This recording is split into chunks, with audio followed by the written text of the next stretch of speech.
as you can see, I rolled all my paint first before I cut in with the paintbrush. The reason for that is because I hate wasting paint, especially expensive Sherwin-Williams paint. So I always roll first, then I use the rest of what's in the tray with my angled purdy brush to cut in. And when I'm done with that, I use what's left over in the can. See, there's still actually a good amount of paint down in the bottom there. So let's see. Yeah, see how much paint's down there on the bottom? Most people just pour all the paint into the tray, and then all this leftover stuff in here, they just throw out.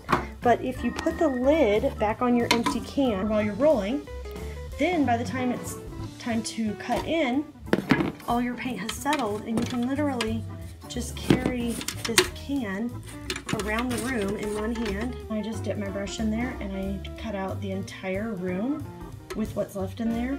And at the end of my room, I have no wasted paint, and my can is completely bone dry. Okay, and one more tip. I'm ready to cut in this baseboard. I never tape anything. It's easier for me to just cut in. I'm holding this can between my legs because I can't really hold the camera and hold the can at the same time. But as you can see, the paint has settled there.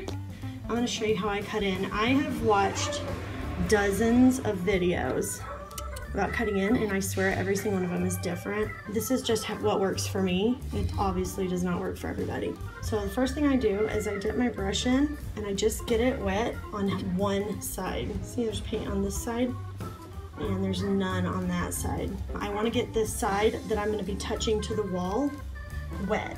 So since I'm going to be painting this way, I got the inside wet. I would not get the outside wet and then paint, otherwise I'm going to get paint all over my baseboards. So once you have your brush wet, painting textured walls is a little bit more difficult than painting smooth walls, and so this tip I think works better for textured walls. With it slightly angled, I use just the tip of that angled brush to pull paint across. I've found that if I use the whole brush, it'll put too much paint on the baseboard.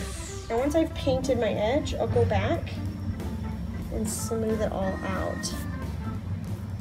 And then sometimes if you have little spots that didn't get filled in because of the texture, you can fill those in as well. After that, you want to simply work your way around the entire room until you've painted all the trim. I hope these painting tips today have been beneficial for you. If so, please remember to give me a big thumbs up below, and don't forget to subscribe to receive all the latest updates and tips from House of Hepworths.